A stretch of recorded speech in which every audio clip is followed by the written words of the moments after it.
बोलिया के बाले नवा के नथुनी आया रखे उठा लाले लगवलू। हमको नहीं लग रहा कि आरा में गा रहे, इतना कम हल्ला के चाहिए आरा जिला में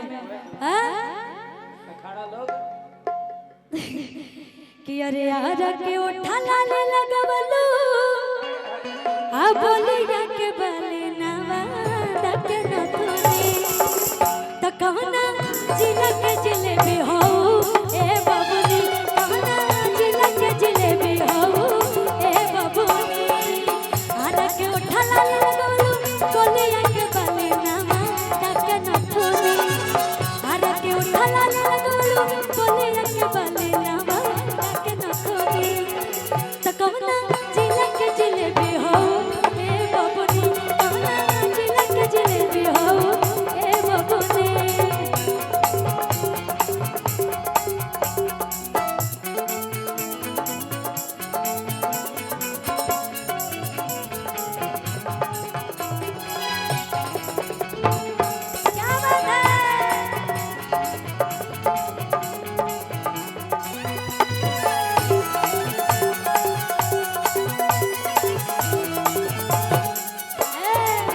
प्रीति जी एगो बात बोले,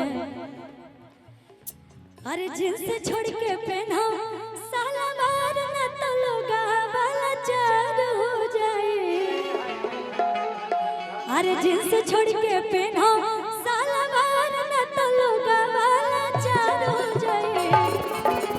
ए बबनी चढ़ल बाटे तोहरो जवानी बजरिया में ना दो जाए।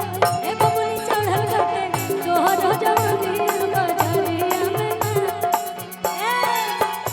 छोड़ के पहना सलवार न तो लोगा वाला चार, जैसे छोड़ के पहना सलवार न तो लोगा वाला चार हो जाए। ए बबनी चढ़ल बाटे तोहरो जवानिया बजरिया ए बबनी चढ़ल बाटे तोहरो जवानिया बजरिया में मार हो जाए।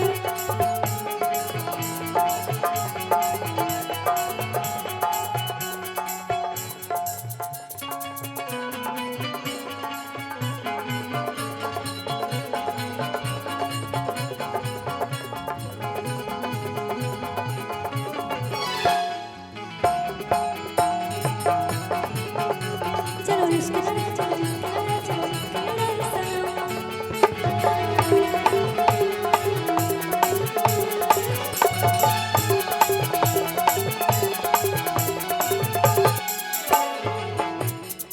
अच्छा क्या नाम है आप? रिया जी हैं। तो स्पेशली ये गाना आपके लिए है, ठीक है? और ये गाना मैं आपके लिए गाना चाहती हूँ, इजाजत है ना? फरमा रहे, थोड़ा आप भी ध्यान दीजिएगा।